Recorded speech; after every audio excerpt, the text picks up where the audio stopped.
right, so we've got how many people here?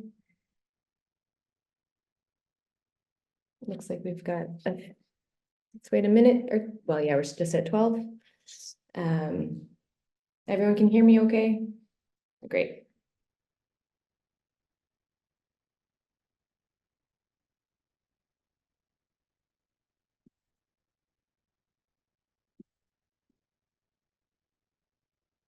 And do people, if you want to, I just want to make sure we have it set right for access. We're going to have question and answer moments. So if you, I just want to know if you all have the ability to turn your mic on or not. Or if you have control of it. Yeah. Okay. Great. Let's see, how many do we have? Quite a few already. So I'm just going to go ahead and begin. So first of all, thank you everyone to our first GLEAM NSR Lunch and Learn. We're really excited to kick off this webinar series as part of the GLEAM NSR project. So my name is Cassandra. I am in charge of education and research at Copenhagen Eyes. So we're one of the policy and communications partners in this project. So you'll see us throughout these webinars that we hope to continue doing throughout the project. So today, well, in general, GLEAM will work on various themes around just and green logistics throughout our 3.5-year project. But today we're focusing on data mapping, digitalization, and policy instruments, and how can it lead to greener logistics for all.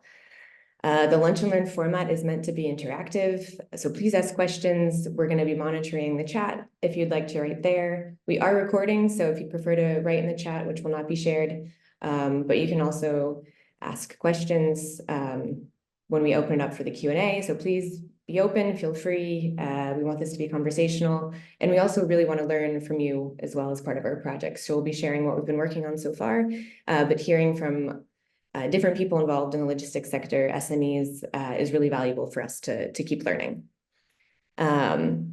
So let's look here. So to begin, we'll have an introduction to the project. What is GLEAM? What are we doing? Why are we here? Who are the partners? Then we're going to look into why we keep mentioning SMEs. So if anyone has already looked at us on LinkedIn, we talk about SMEs a lot. Why is this such an important issue?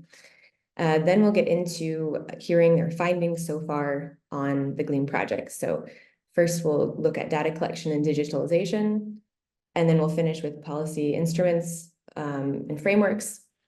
So those will be the biggest chunks of our program today. So the first 2 parts will take about 20 minutes, and then we have 25 minutes to a half an hour for the data collection, and then also for policy instruments. So if we understand it's lunchtime, thank you for being here. So if you need to step out and want to focus on one or the other, we of course invite you to sit here the whole time. But that's our program for today. All right, so first up is Paul, our lead partner from the University of Groningen, who's going to talk to us about the project. So let's try to see if you can get, all right, I got the ask. All right, so you should have control. Thank you. And happy to talk about the project. Actually, we're from the University of Groningen. We're a team of currently 3 people involved. Anna Drijschreff, she will talk later in the second part of this presentation. Together with my colleague Wart Raus, we are the lead partners of this project. And it's a, let me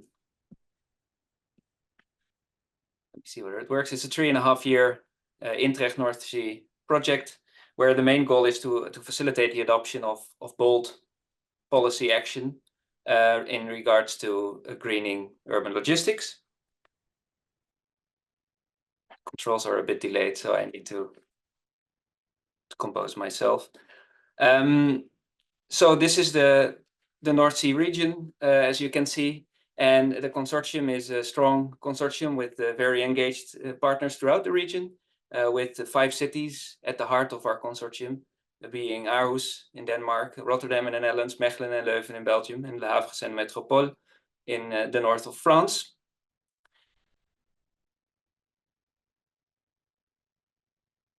Presentation is moving when I'm not clicking. I don't know what that means.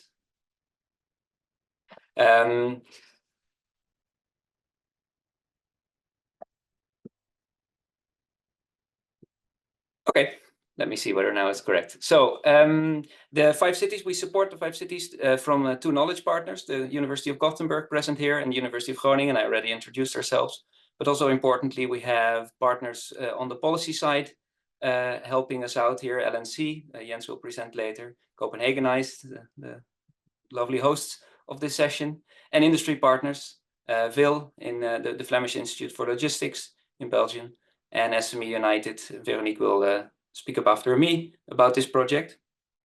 And together, we came together in this project looking at a few challenges that we want to tackle with the project. And the idea is of these challenges is that we've seen that we've learned a lot in the last few years in different projects when it comes to sustainable logistics. And as a consortium, we looked at the landscape of research and innovation activity in European projects, in local projects, and there was a lot of focus on solutions like parcel lockers or cargo bikes or micro hubs and all sorts of innovations that are tested at small scale in different parts of Europe. And throughout the years, we've learned a lot from those pilot tests, but at the same time, we realized that it's time to scale up. So to scale up these solutions, if they work, to scale up policy, to make sure that we meet various targets that we've set in terms of climate neutrality and sustainable livability in the city. And basically the challenge that we've seen is that we lack knowledge on which of those solutions actually are ready to scale up and how to scale them and how to arrange their governance around that. So that's really at the heart of why we even began with this project. And when we look at SMEs and particularly the really small companies, Veronique will talk about that a bit later, we realized that they have limited capacity when things are rapidly evolving because they need to focus on their core business. And they may lack some awareness in regards to what's going on in the policy sphere. They may lack resources to make investments up front, especially if they are larger investments, for example, related to buying a green vehicle or other technological innovations. And as a result, we feel that that the needs of all actors, all the diverse actors involved in this beautiful sector, are not involved per se when we develop these large-scale projects or policies. And that's really the 2 challenges that we see.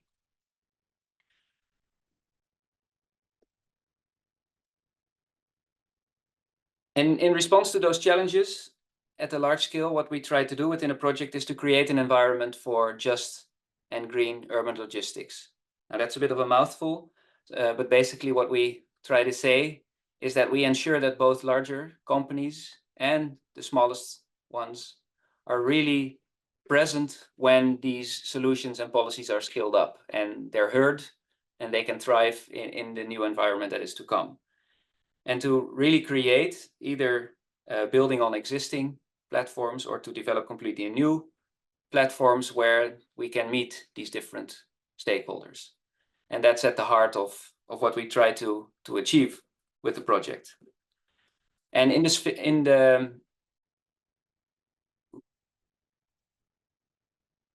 spirit of the Interreg NSR region, we really try to do this through a collaborative project where we facilitate learning between different cities in this region, both within the consortium, the 5 cities I already mentioned. Each of them brings particular strengths to our project, and other cities can learn from these strengths when it comes to developing these collaborations with companies and other stakeholders, when it comes to specific learnings about scaling up solutions. So cities bring strengths, cities have questions that they may ask the other cities, and we do this both within the GLEAM NSR consortium, but also in sessions like these, importantly, without our consortium across the whole region. So again, very warm welcome to anyone not from our consortium. These are very important opportunities for us to engage with you here. And what is our project really about? Well, it's about quite a lot, and today the next speakers will jump into these topics in more detail, so I'll be just pretty short about this part. But today we're going to talk about data, Anna will talk a bit about data, and it's about the data sources, about different logistics flows, and about grasping all the different logistics sectors. Like logistics is not just parcel delivery, it is also retail, restaurant deliveries, waste collection, especially important in towards the circular economy. We try to identify what data sources are available across the different cities and how we can use these data sources to make sure that we know whether our upscaled solutions and policies are actually effective. In addition, we're looking at mapping of the logistics policy instrument. So really make an inventory of urban logistics policy instruments, including the governance structures and the digitization activities ongoing, and really try to figure out like what the relation is between some policy motivations, policy instruments, and how they pan out in practice. But again, much more about that in the upcoming 2 blocks after Veronique and I have introduced the project.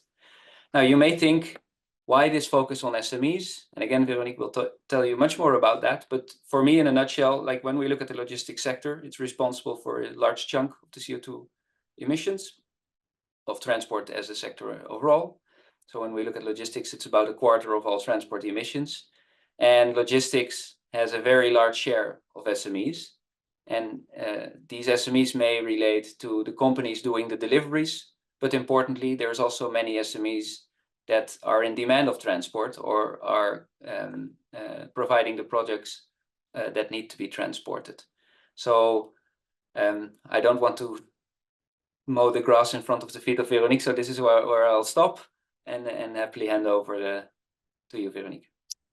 Thank you, Paul. I'm just gonna, if anyone has an initial question just on the project that's come up, we can ask. We have a minute or two. If there's no initial questions, then we'll like to invite Veronique to turn on the mic and share about SMEs. Thank you, Cassandra. Thank you, Paul, also for preparing the grants for me. Happy to represent the small and medium-sized enterprises in this project and also make sure that we can cling in to their expectations and their specificities when it goes to urban logistics and urban mobility more in general as well. Maybe I'll first give a bit of a picture of SMEs in Europe. I think it's very important to also take that on board. So maybe we can go to the next slide, where we have the numbers. Based on the European Commission data, we have 24.7 million companies in total in Europe, in the European Union. Of those 24.7 million, there are 43,112 large companies, to be very exact. And we have 24.3 million small and medium-sized enterprises. And within that group of 24.3 million small and medium-sized enterprises, we have 22.7 million that have less than 10 employees. That's a bit to give you an idea of the population of small and medium-sized enterprises in Europe. And to go even more granular, if you look at the average number of employees in companies in Europe, we are around 4 to 5 employees. And that leads me to the story that I meanwhile have been telling to you EU decision makers for quite some years already. If you look at that average number of employees, 4 to 5, that means that an entrepreneur during the day is working with his or her team to provide customers with quality products and services. And in the evening, when staff goes home, because we also have a work-life balance directive in the European Union, so at a certain moment you have to let go of your staff. They also need some private time. At that time, the entrepreneur will dive into the new rules and regulations. What do I have to comply with?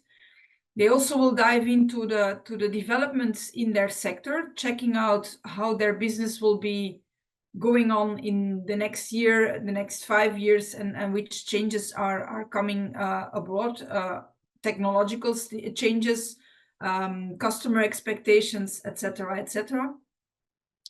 And then one of those elements will certainly also be logistics. How do I get my customers to come to my store? How do I get my customers to come to my business as an hairdresser, for instance? How do I get my products serviced out to my customers when I'm selling furniture, for instance? How do I get to a customer's home to do their plumbing or electricity? And that's also something that they have to figure out. And in that perspective, we were very happy to be able to participate in this project and in this consortium, really also discussing on what are the needs, what are the expectations, what are the specificities of small and medium-sized enterprises when they discuss logistics and mobility in cities, and more broadly also in rural areas, but specifically here now looking at cities. And then I'm thinking about, on the one hand, creating people passing by when you have a retail store, when you have a restaurant, making sure that customers notice you. And of course, we also notice companies these days online. But nevertheless, when you're walking in a city, you will notice them by walking by certain areas or not walking by other areas. So that's an element that is very important. We also go into cities to have an appointment with a dentist, with a physiotherapist. I also already mentioned the hairdresser. Also for them, it's very important that customers can reach them in an easygoing way. Maybe even also have parking accommodation close by, especially also thinking about elderly customers. Then you have stores in the city center who indeed also have the need of logistics to deliver outside to customers. Paul already mentioned the restaurant and the takeaway. I also mentioned the furniture store, where it's not always that easy as a customer to just take out your closet or your sofa and take them home, but you need to get delivered to your place. And then we're also looking specifically at craftspeople. I mentioned the plumber, the electrician, who need to go into cities to do repair work, to do installing work, and don't always have the possibility to take all their tools on their bike, on their back, and do that in an easy way. So in that perspective, it's very important to take the views of small and medium-sized enterprises on board in the discussions that we will be having. It's also very important to take them on board when we're having exchanges with city authorities, local authorities, because of course it's easy engaging with a few big companies, and you see the difference in numbers on the screen. It's not always that easy to make sure that you also have the views of the smaller companies. And as SME organizations, we already engage, even at local level, with local authorities. But nevertheless, it can be challenging to take on board their views. Also looking at the data gathering and the data on logistics, we feel it's very important that also small companies can there provide their inputs and their views to make sure that specific logistical trails are taken into account when assessing the different policy options. I will stop there, but of course, if there are questions, happy to liaise on them. Yeah, thank you very much, Veronique. Are there any questions so far?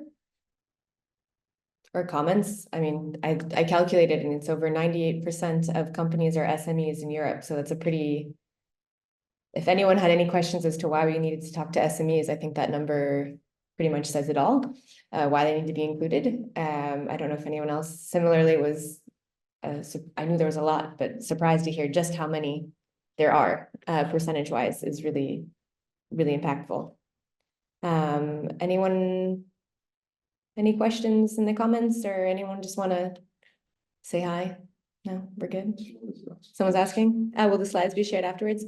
Yes, we can share the slides. We're recording, so we can share the link to the recording as well. Can I ask a question? Of course. Sorry, this is Jos Streng from Rotterdam. Thank you for the interesting presentation. My question is, do you know of any statistics on the vehicle use by any of these companies that you that are shown on the screen? So you know the number of employees. Is there also any knowledge you have or sources you dispose of that can help us inform on what type of vehicle and how many of them are used by companies? That's a great question. Veronique, I don't know if you have the answer to that. We don't have any data on that specifically, but we could verify with Eurostat data whether they have any further information on that. And I do know that there's been throughout the world, there's been a few scientific experiments where, for example, there were measurements on how long different vehicle types were parked. This was more focused on the distinction between freight vehicles and service vehicles, but I think SMEs are overrepresented in the service vehicles. And what you see is that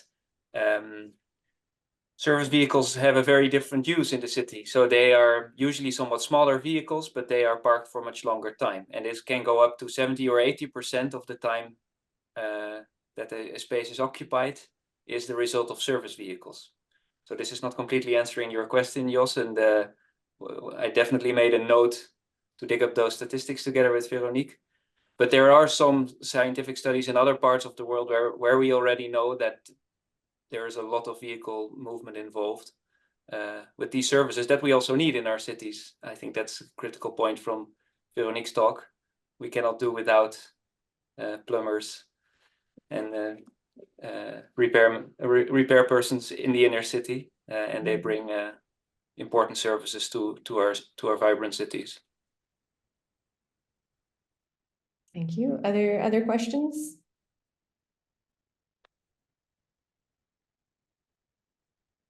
Nope. Okay. All right. Let's click back in. So now we're going to get into sort of, I guess, the main topics of the webinar. So Anna, perfect. I'm going to invite Anna. So she's also at the University of Groningen to come on, and you should have control now. Discuss mapping urban logistics and data landscapes. Yeah, thank you, Cassandra.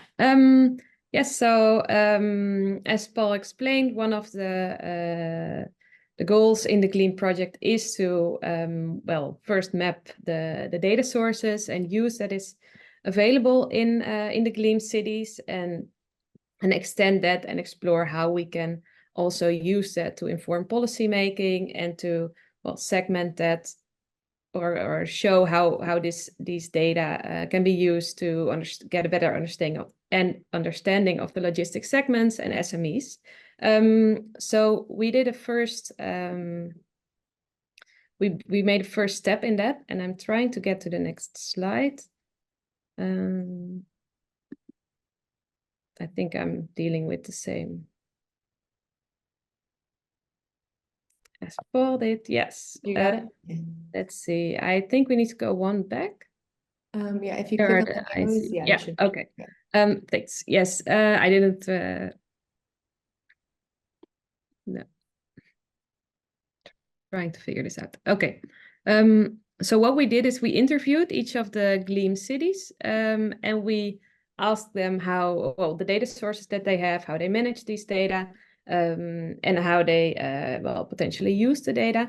And we created an overview of the data sources, which was validated again by the city representatives. And we're now working on a report from that.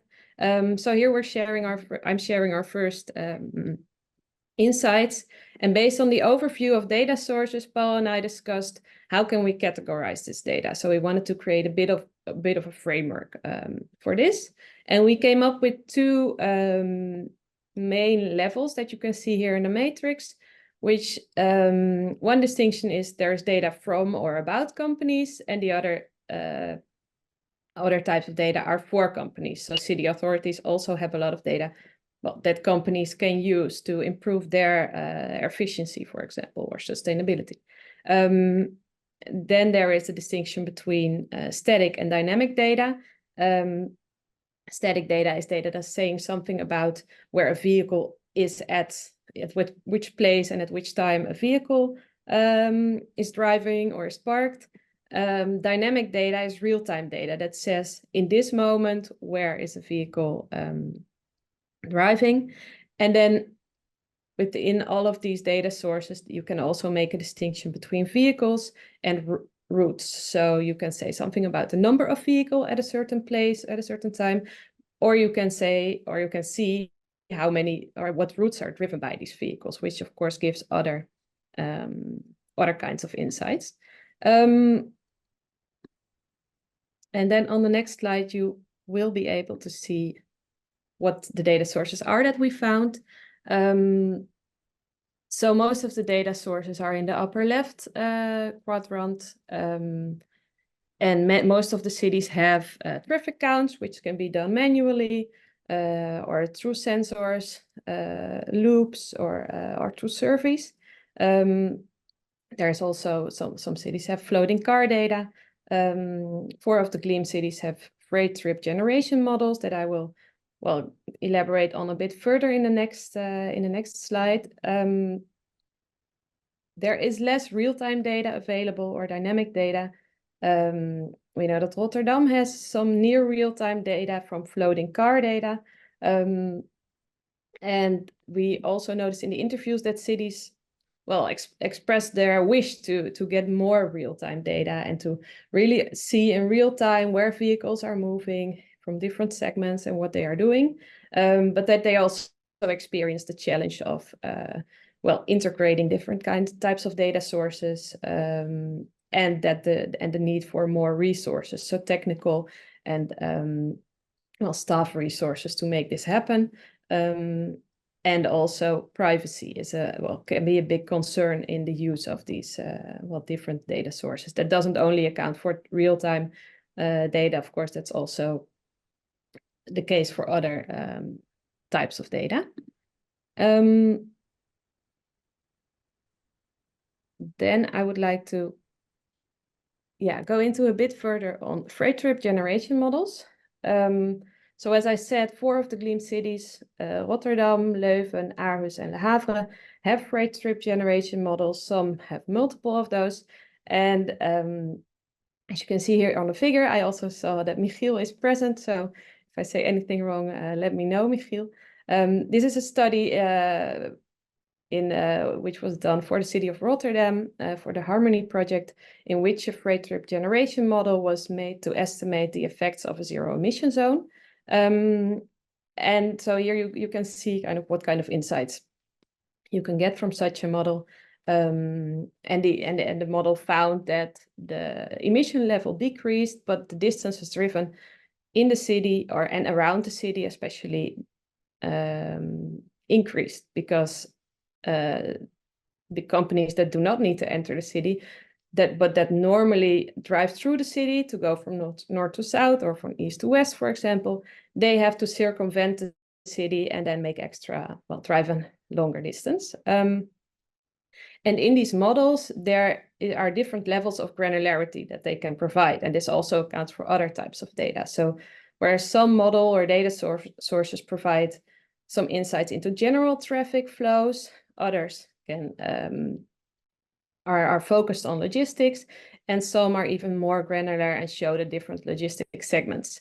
And this is an important distinction that also means something for how much cities can do with these data. So as Veronique also touched upon, the difference between the different logistic segments, so from parcel delivery companies to, for example, service logistics, so a plumber or an electrician, they have very different kinds of movements through the city, where parcel delivery companies have, many stops and stop for a short time.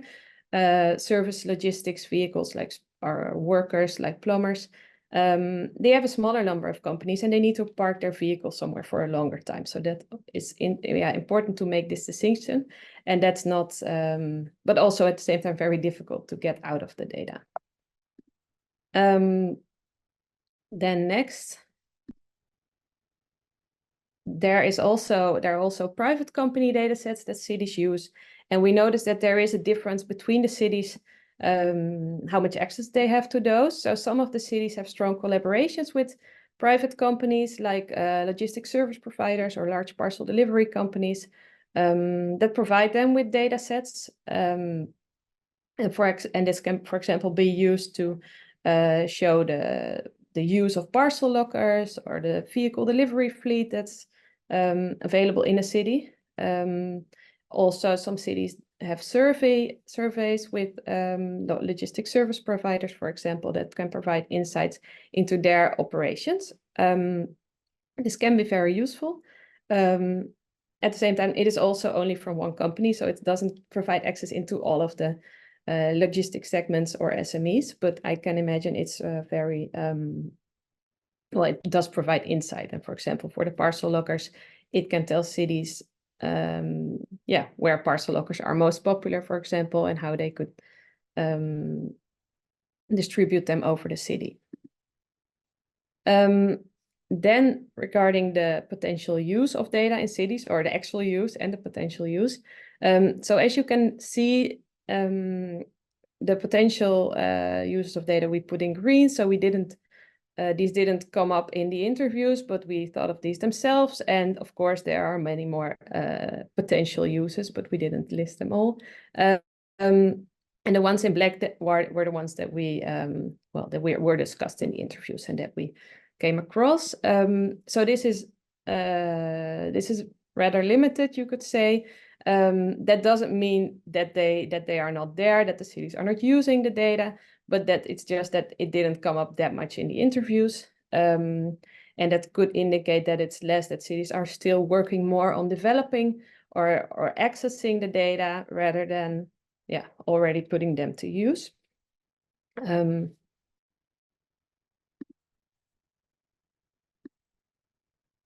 Next, I will go into two potential data uses that we have from other examples from other cities.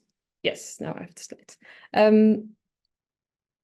So there was a study in the city of Bergen where a large data set of GPS positions of vehicles was analyzed. So 1,200 vehicles were, their GPS data was followed, and that has led to several insights.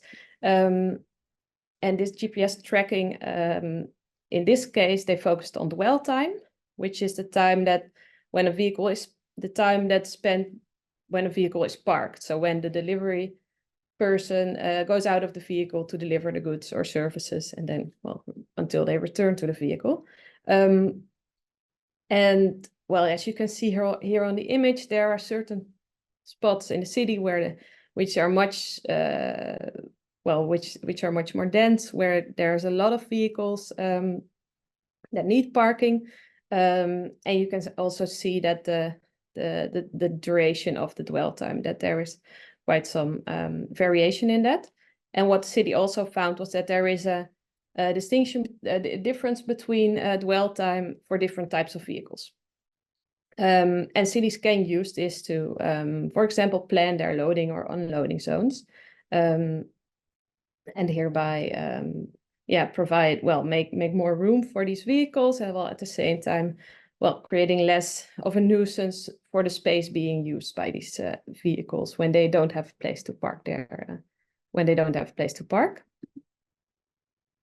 Then another example, which is from the city, well, happening in the city of Groningen and also the city of Utrecht in the Netherlands. It's a company called Coding the Curbs. And here, using an app, companies can book a loading or unloading area in the city. This was the initial idea that was also piloted.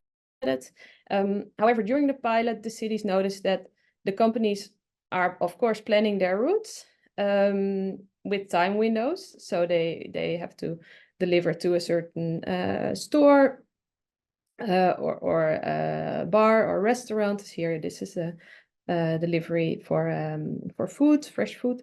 And when you plan this in advance, the route of this vehicle may have some delay, or maybe even quicker than they planned. and then so booking a zone in advance doesn't work that well. So a new plan was, or in the next iteration of the pilot project, their idea is to provide insight into the availability of these loading zones, and also, well, it's providing, using some analytics, insight into when the zone is, for example, is occupied, how long it will take until the zone is free, and they expect that this will, well, be more useful to the companies. So this is an example of where, well, the cities can access, well, have data that they can use themselves, but they can also provide a service to the companies in their city using these data sources. So what is going to happen in the future regarding the GLEAM project related to data collection? Within the GLEAM cities, the aim is to quantify the different urban logistics segments. So using data, seeing what data is available regarding this segmentation, and also the share of SMEs across those segments. So also the question of Jos, I think that is something that will be addressed here. And we are building on this presentation and our findings. We're going to work on a report about digitized urban logistics. Yes, and if you have any questions or ideas about what we could do in this regard, let us know. You can ask them now, or always approach Paul or myself. Thank you. Thank you very much, Anna. Well, we've got time that's open for discussion, questions. It could be specific questions or comments, or maybe if you have experience in your city working on some of these data collection, what was a challenge perhaps that you could share? Really, it's pretty open to anything linked to this topic. So it could be a very specific question or something more broad. You got a nice comment about the delivery rabbit with the skateboard, so thank you. I don't know if we have anything else. Perhaps. Maybe one of the cities that got interviewed. I don't know if you have any sort of feedback to share.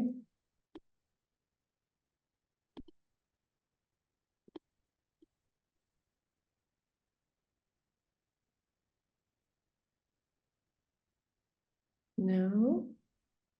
Is everyone being shy? Do you have a question? Maybe I can make a very specific question. Thank you for the presentation, Anna, and also the framework that you provided with how you distinguish all the different types of data. But one thing which was not entirely clear to me yet was how you've put floating car data both on the, I think it was a static side and a dynamic side. So these are two different types of interpretations of the data, or can you elaborate this a little bit for my understanding? Yes, thank you for your question. Well, the way I interpreted it from the interviews, it was that floating car data, that some of it was, well, as the city of Rotterdam was near, well, real-time use of it. Well, for other cities, it was received well, afterwards. That's at least how I interpreted it. And that it's not accessible in real time, but that it may provide data about, well, what happened in different moments of time, if you understand what I mean. Yes, I can follow it. Yeah. So that's why I put know it of the use of floating car data only after it is measured, and then a collection of the data points is being analyzed. But for real-time data, I have not come across a study myself in which it was used. But of course, this would be technically it should be possible. So great if in your project you can you work also with such real-time data. Yeah, I don't know if maybe Jos could answer if it's correct that in Rotterdam there is near real data. Jos has already left, but I can elaborate a bit on that. Yes. Well, we have these dynamic route information panels at the edge of the cities that tell the drivers the travel times towards city center. And we used to use ANPR cameras for that, but now we use floating car data. So on all these routes towards the city center, we know in near real time from the floating car data what the travel times are. But that's all anonymous data. And the other use, we indeed get those data points of where different trips have gone over certain roads. So these are the two different uses. All right, thanks. Yeah, that clarified it. And also it clarified another question or doubt that I had with the figure is indeed why the ANPR camera data, why indeed it's also real time. But yeah, indeed you use it also real time for updating the dynamic route panels. And, yeah. But right now we only use the enforcement cameras for the low emission zone. Those are real time enforcement. And the old cameras for the travel times, we now get data once a day. So that's delayed, and that's also anonymous. Yeah. Just to keep the privacy in check. All right, thank you. All right, I think Veronique, you had a question? Yes, if I may, you've collected all the data that cities at the moment are gathering or can use in a certain way. Have you in the interviews also checked what their motivation is or why they are collecting those data? What the needs are in view of logistics within cities? What are the specific elements they are looking into? No, I think this was not the focus of the interviews. So in the interviews, we focused really on what data sources there are now. But we are further, well, in preparing the report, we will further, do some further, get some further insight. And I think it's really relevant what you're saying that, why are you collecting this data is... I think one of the challenges here that we've noticed during the interviews is that, and this is also what made us think about this classification in static and dynamic data. There's a sort of a through line in where people seem to be wanting to go, like in terms of having near real-time access to all sorts of information. But it's really challenging to combine all these different data sources. Tim was just alluding to the combination of only two. Use of only two data sources for this real-time aspects. And I think in a general sense, what we see is that there's also a lot of value already in this more static data to just get a grip on what is going on. And maybe some base statistics in relation to the question that Jos was asking that we actually need answering, like how many of these vehicles are actually owned and operated by the very small companies. In which segments are the hotspots? Are they mostly in services, or are they actually also overrepresented in other logistics segments? Probably not waste logistics, but probably also in construction, for example. So by making this classification, we also hope to inspire a shift towards using some of the more static data sources that are more readily available at local chambers of commerce or at local or national bureaus of statistics, etc. So thanks for asking this question, Veronique.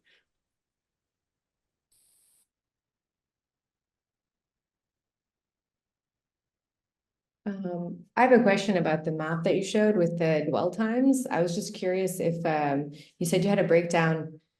Was there a breakdown of different vehicles that were used, or was it? And I don't know the city that was in the map. So I was what type of neighborhood had the greatest amount of frequentation with deliveries? Was it mainly business, like commercial sectors? Were some of those perhaps like a construction site that had a lot of deliveries happening that way? Was that tool able to break that down? Because I think different people have different visions of what logistics is depending on what aspect they touch, but was the map able to break that down into more details, or was it not the focus? So this map was only one of the maps that was used in the paper. So this map only broke down the different dwell times and Okay. of course the areas. I think that so these areas are the most dense areas. Like I think it's like the city center with many Right. stores. And they broke down for vehicle types, but they didn't break down for logistics segments. So I think that that is some step that, well, would be very useful to have, but that's not in there. And I think that that's also, so vehicle types can be, well, relatively easier, I think, if you have that. But yeah, segments, yeah, it depends on the data that you get. So I also don't know exactly what type of data this study received, but I guess it should, when you get GPS tracking from different companies, you should be able to differentiate among segments as well, but it was not part of the paper. Okay, no, I was curious. Okay.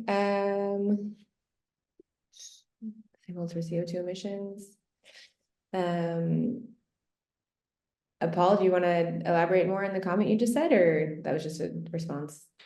No, it was just a response. So I think Jon made an interesting observation where it may be an interaction between the larger and smaller companies, where larger companies are demanding their suppliers to provide certain data.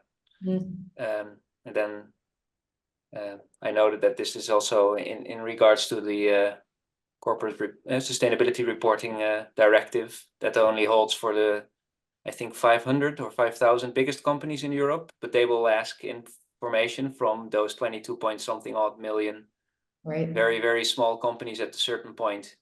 So it's in a way, it's affecting those companies as well. Okay. Yeah, that's a good comment.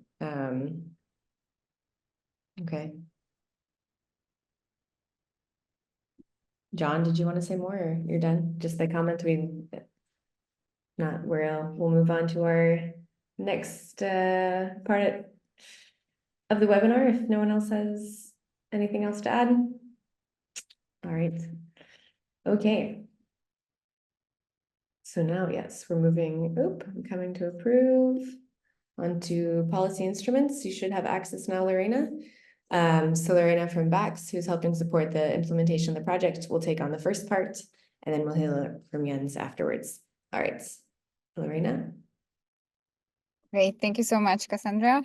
Hi, everyone. It's really nice to be here after about, half a year of working on GLEAM. So I will be giving you an overview of the work done primarily by our colleagues at University of Groningen that ourselves from BAX we have supported, especially for being able to conduct some of the work in local languages. So let me see if I can make this work. Yeah. In the next 10 minutes or so, I will walk you through the results of some surveys and interviews we have conducted with the 5 GLEAM NSR cities. So in case you don't know them by now, these are Leuven, Mechelen, Rotterdam, Le Havre, and Aarhus. And our aim has been, first of all, to understand what sort of policies the cities are implementing for achieving more sustainable logistics, but also, second, to see if SMEs are involved in the process, how is this being done? So to start with, what we've also tried to do, similar to the process on data, was to look at which are the logistics policy actions and whether we can group them in some broader categories. There's quite some diversity, and what you should also know is that the ones that you will see on this slide are not comprehensive of everything that the 5 cities are doing. So we've actually asked them representatives of the 5 cities to name 3 top policies that they wanted to refer to. So in terms of categories, we've learned about the benefits and incentives for zero-emission vehicles. So these go from, for instance, increasing the weight regulations for electric vehicles, and that might be because electric vehicles might weigh more due to the batteries, wider time windows for access, as well as free parking, but also some programs for financial incentives for cargo bike deliveries. Going forward, there are also parking regulations. So the cities are trying to intervene in how the public space is organized, and there are loading and unloading areas and some other ways of calling them, like optimized delivery areas and also parking bays. And going further, cities are also implementing urban vehicle access regulations. So some of these might be specific for freight vehicles. We have zero emission zones, but there are also, for instance, circulation plans for all vehicles, as well as time windows in specific areas of the city. Often these go hand in hand with logistics hubs. So there's the carrot and the stick, so that the different companies can adapt to the regulations. And then we've also learned about policy actions that look specifically at stakeholder engagement. So in some cases, there can be covenants, but also systemic engagement with logistic stakeholders that is not necessarily done for the sake of a covenant or a sustainable urban logistics plan. Something else that is quite important to say is that these policy actions often come as a package. So they're not separate or isolated measures, but rather city representatives are trying to think of what can be some solutions that can go together to reach a bigger goal. Something else that we've learned, which was quite interesting, is that ambitious policies or ideas can also come from the business side. So for instance, in the case of Aarhus, we know that their stakeholder climate alliance can often come up with ideas for what else to be done next.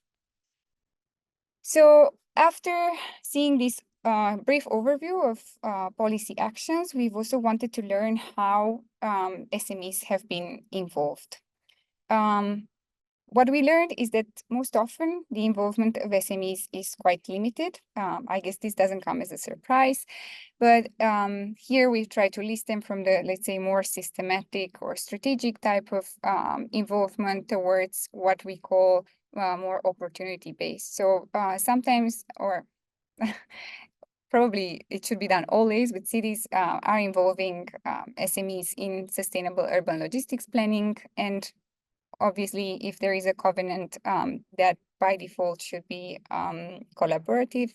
But then there are also projects and more ad hoc opportunities for engaging with SMEs. And there's no judgment value in this. It's just, these are different types of ways of creating dialogues. As I was saying, the project basis and the ad hoc way of talking to SMEs seems to be the most often case.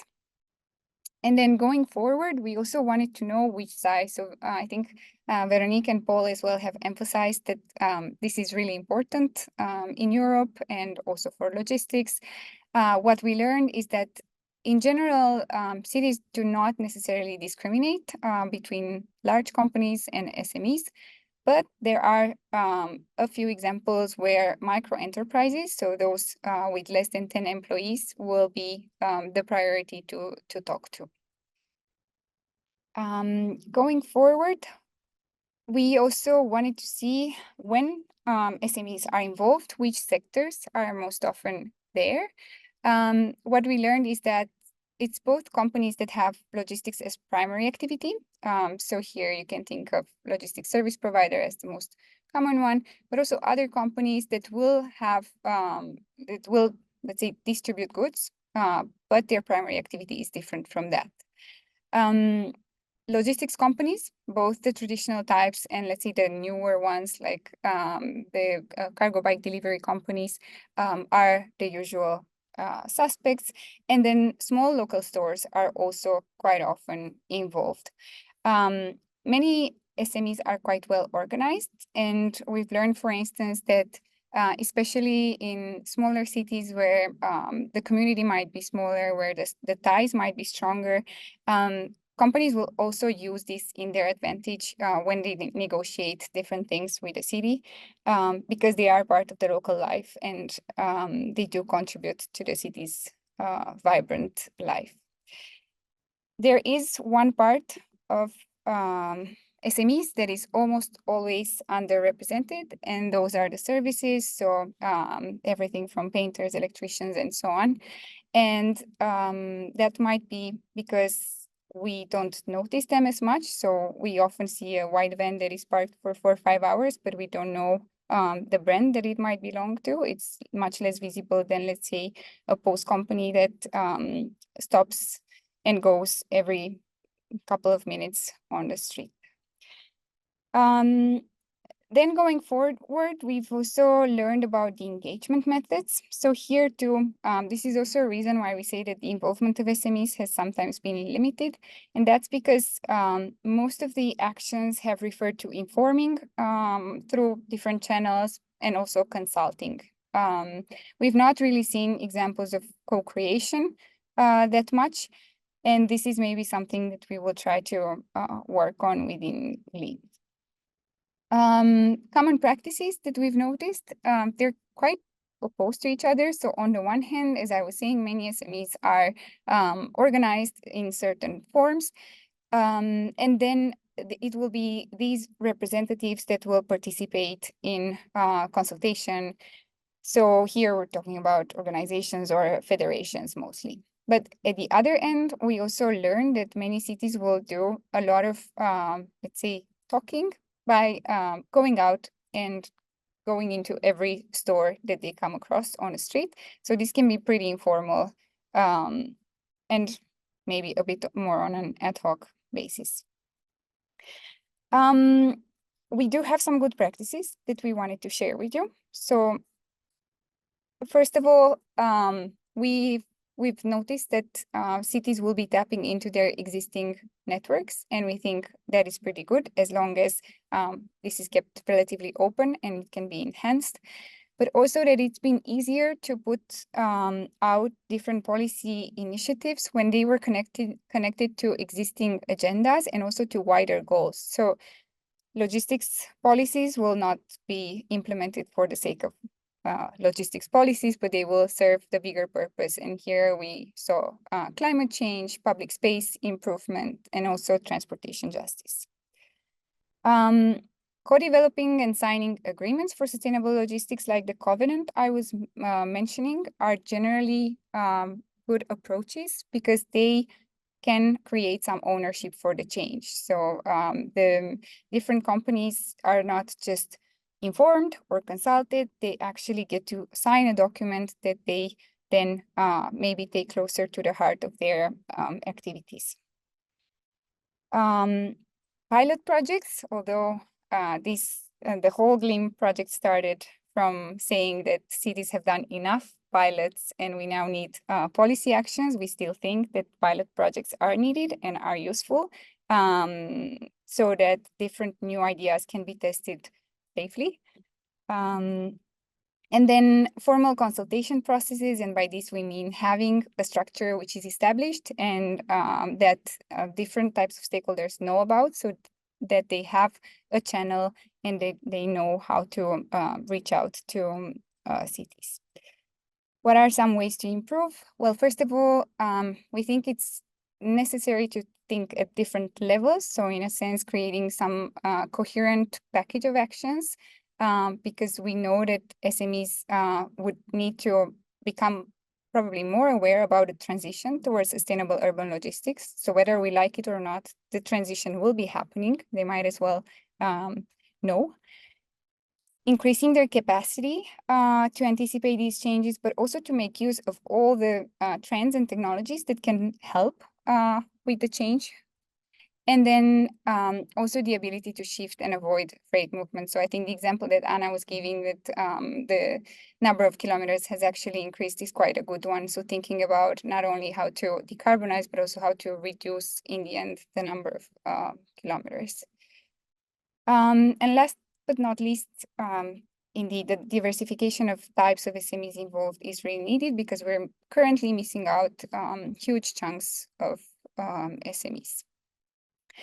And I'm going to end with a few ideas for what we're going to do next. So first of all, what we want to do in GLEAM NSR is to build the institutional capacity, and that's both for cities. So for instance, exchanging knowledge on how cities have implemented policies, how they have engaged with SMEs, but also developing these multi-level governance platforms. So by that, we mean that we support cities in initiating dialogues, either through some of the formats that they have already used and are working, or by developing new ones. So what we expect is that in the upcoming 3 years, we will have at least 3 dialogues at city level that should bring together both organizations of SMEs and individual SMEs if they can participate.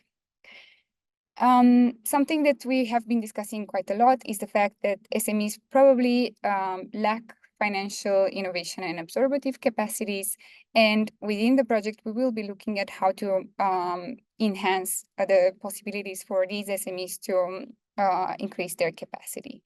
We won't be stopping there because in the project, every city will develop some support activities, and within the lifetime of the project, they should also start implementing some of these actions. And last but not least, because we've been talking a lot about some of the stakeholders, but we've not mentioned the very important group of citizens and customers, what we are going to do is to also have at least an event where we can engage the citizens and the customers in discussions about urban logistics, as this has become quite a hot topic with COVID and all the ordering that we're doing online. And I think that's it. I give you an overview of what's going on in the GLEAM cities, but we don't have a German city. We do have LNC, who has quite a good overview for Germany. So I think it's going to be Jens telling you more about the situation there. Yep. Yes. Thank you, Lorena. And then we'll do questions on all the policy things afterwards. So if you want to ask Jens for the control of the screen, I'll give it to you. Thank you, Lorena. Yep. Okay, Yeah, should have thank access now. you, Lorena and Cassandra. Yeah, dear participants, I will briefly present how SMEs are taken into account in German green city master plans. So, okay. First of all, I will shortly explain to you what the German green city master plans are. I then report on the policy practice on in these master plans and explain how urban logistics and SMEs are considered in the master plans. And finally, I will summarize our work and explain to you how we believe SMEs should be taken into account in urban logistics policies. Okay, let's start with the Green City Master Plans. The reasons we are taking a look at these master plans is that on the one hand, they are a good example of urban mobility policies, which makes them a good example or subject of investigation. And on the other hand, with this analysis, we provide a comparative perspective from Germany on the GLEAM pilot cities. The German Green City Master Plans we analyzed are a result of the German Clean Air Immediate Action Program, which supported German municipalities with high nitrogen dioxide levels in developing plans for low emission mobility. The Clean Air Program provided funding not only for the low emission development plans, but for a broad range of measures like electrification and digitalisation, environmental friendly vehicle technology, sustainable logistics concepts, promotion of cycling, as well as subsidies for EVs.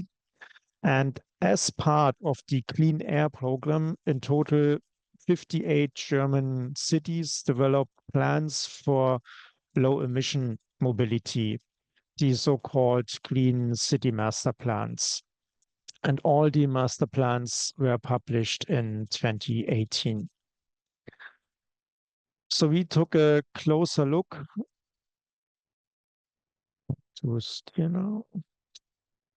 Yep.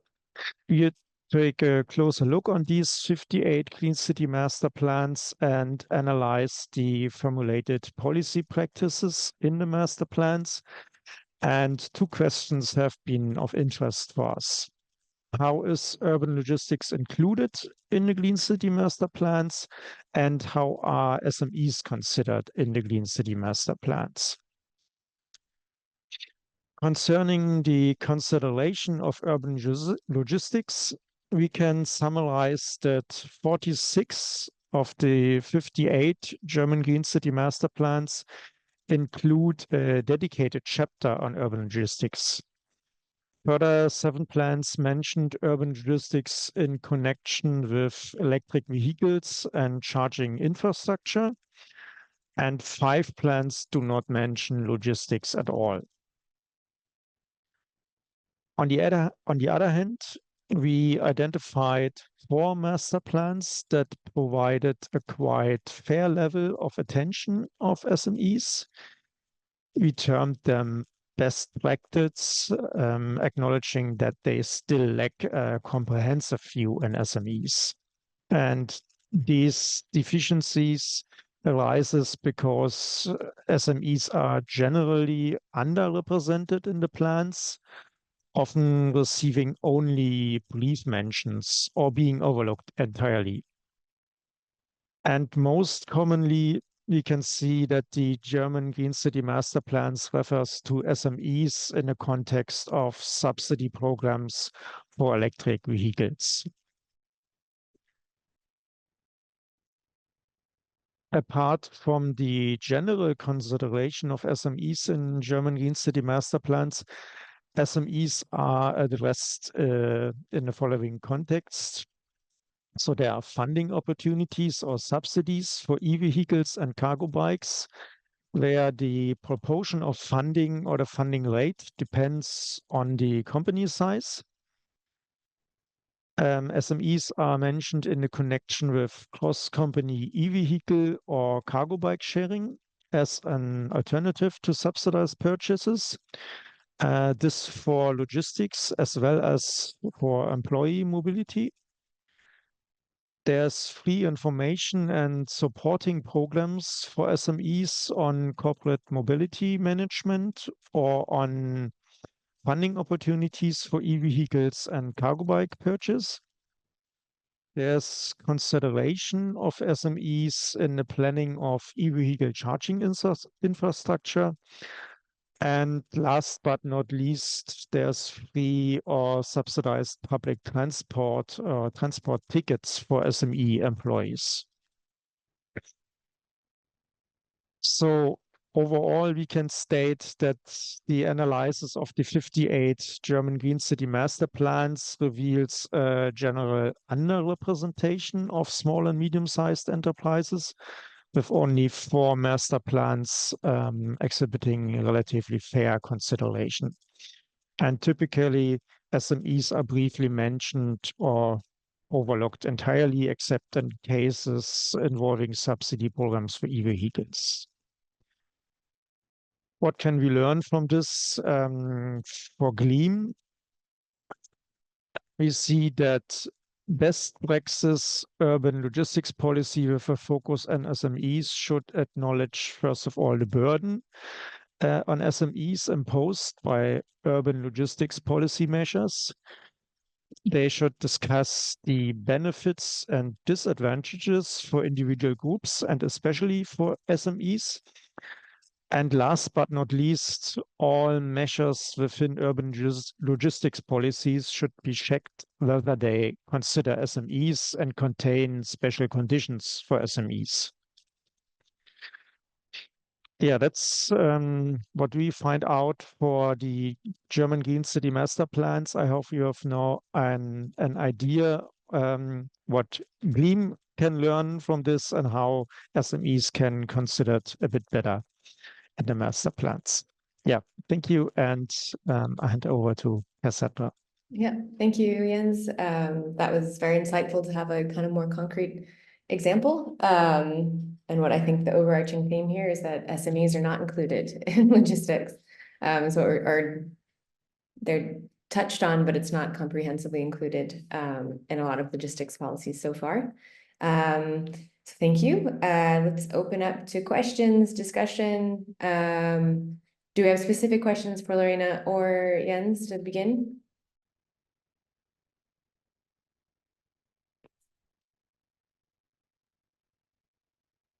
Comments? I see Veronique. If I may. Oh yeah, go ahead, Veronique. I have a question for Jens because he refers to 4 best practices. Could you tell us which cities that were? I have to look it up. I will write it in the comments. I look it up and write it in the comments. There are different cities in Germany, and yeah, I will tell you soon. Good, thank you.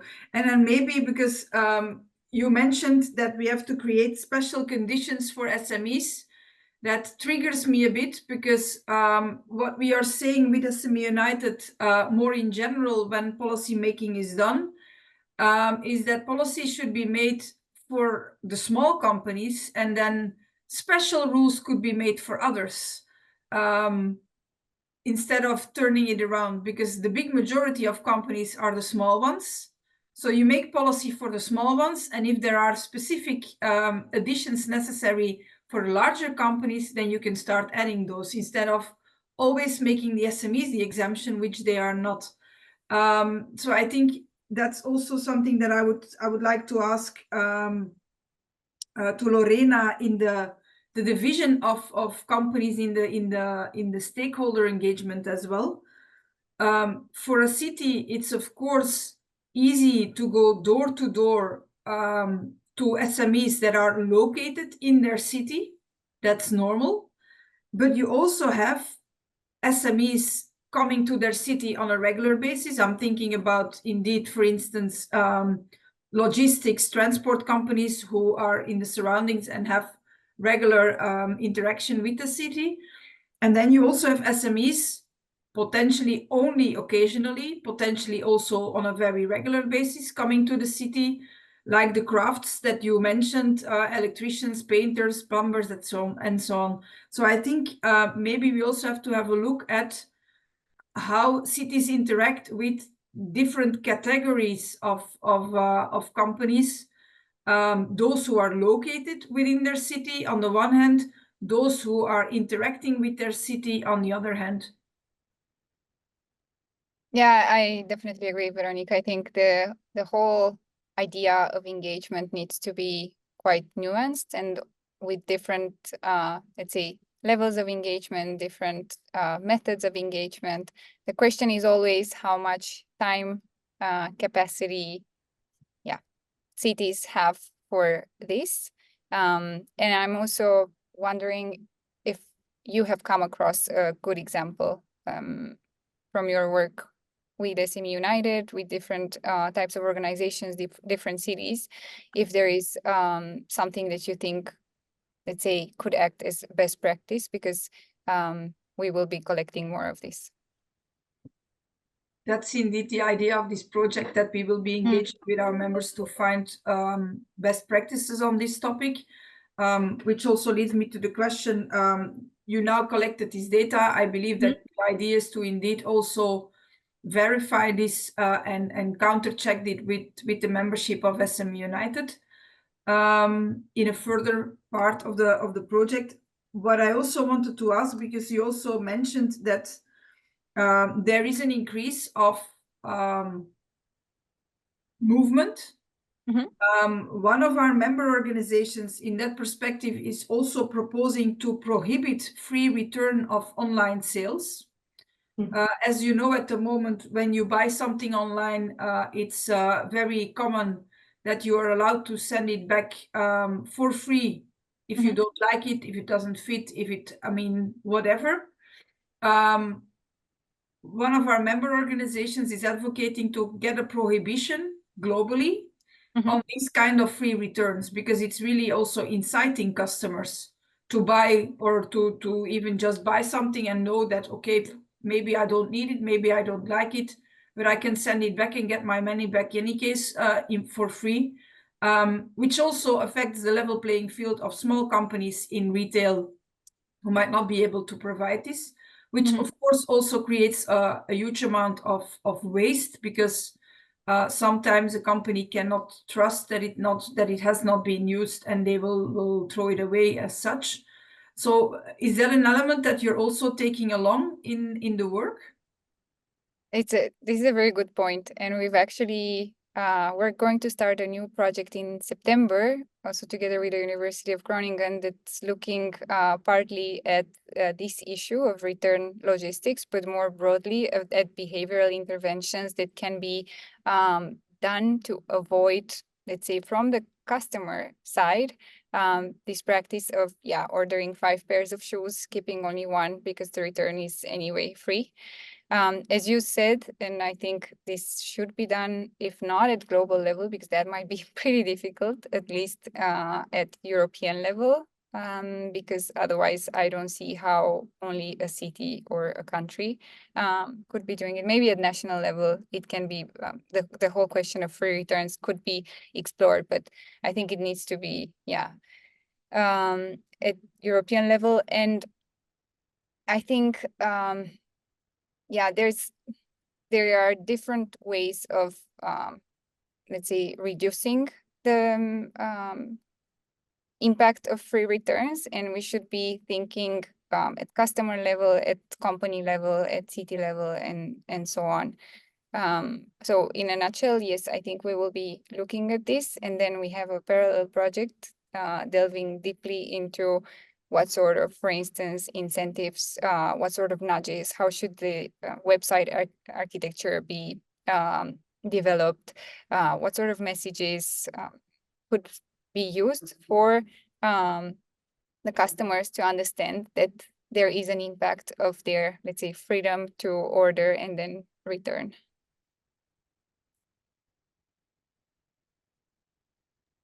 Thank you. Also to Jens. Yeah, so we have the 4 cities of best practices. So is Aachen, Düsseldorf, Kiel, and Marburg. If anyone wants to check those out. Do we have other questions or comments? About really anything? It could be specifically the policy side or more broadly. No. I think a lot of this is our first webinar, so it's a lot of our initial findings, and we've found a lot of, I think, different areas that we're going to continue to delve into and develop as the project goes on. So if we don't have any more comments or questions, I will get into just wrapping up the webinar. Thank you all, first of all, for being here. Thank you to all of our speakers. I know it's lunchtime, but we are all stayed through and paid attention. So moving forward with the project, as we said, this is our first webinar, so it's the beginning of the project. We will be doing another one later this year in the fall, once we have more to share. We will be publishing project journals twice a year as well, so you can scan our mailing list there with the QR code and get on the mailing list, and that way we can share with you. It'll be just a nice update on what we've been doing with some interesting facts and figures, and whatever findings we've developed over the first half year of the project. Our website is listed there in the bottom right corner. So this is an Interreg project, so it's hosted there. We'll keep updates on events there, share some articles, also follow us on LinkedIn, where we'll likewise be sharing about the partners, whatever's going on that week, and then just general urban logistics information. And if you have any questions, feel free to email us. That's the GLEAM email. It'll come to me, but I'll make sure to redistribute it for any specific person that you'd like to talk to in the project afterwards. So yes, please like us, share us, beginning the project. We want to start reaching a lot of the different targets and cities and people who could find this helpful and who could also then give us feedback on what would be most beneficial for them. So we'd really just don't hesitate to share and get the name of GLEAM out there. So thank you all very much. We can go back to the slide if you're still looking. Like I said, so anyone who's registered, I'll share the link to the recording and the slides afterwards, so you can check more things out. And please don't hesitate to reach out to me or any of the other speakers through the email. If you have a specific question or a point you want to bring up, we're really here. We want to learn from everyone who's involved in the industry. So we really are open to hearing what you have to think. So thank you again to all the speakers and to all of you who've stayed present. And we will share when our next event is coming up on our social networks. And until then, well, I hope everyone has a great rest of the day. Thank you, Cassandra. Yeah, thank you all. Thank you. Thank you. Thank you.